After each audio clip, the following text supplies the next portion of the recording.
Hay mga kamanok, ito nga pala yung bago naming room.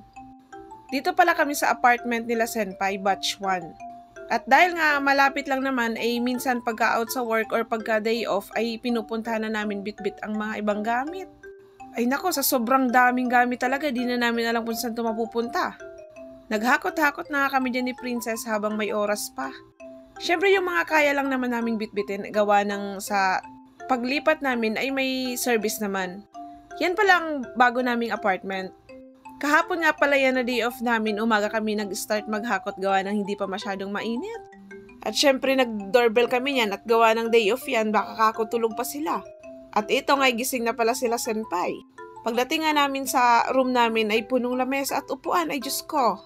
Ay nako, at habang sinisipagan nga kami maghakot yan ay naku, umulan naman. Ikinain na nga lang namin gawa ng natigil talagang paghakot. Bukas kasi September 2 ang paglipat talaga namin.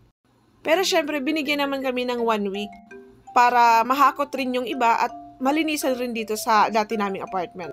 Maganda nga po itong bago naming room gawa ng may cabinet. At yan nga pong itim ay folding bed muna, hindi na kami sa double deck. At nang hindi na nga umuulan ay pinagpatuloy ko na yung paghakot. Habang sinisipagan pa at habang naglalakad ako ay dumating yung isang Haponesa, si Chichi-sang. So, totoo lang ang ganda po niyan at ang mukha niya ay parang Pinay. Nang nadaanan niya nga ako ay pinasabay niya na ako sa sasakyan niya, gawa ng papunta rin pala siya sa apartment nila Senpai. At nang paunti-unti na nga naming nahakot ay Diyos ko. Hindi pa nga po kalahatian yan ay naku, puno na ang kwarto.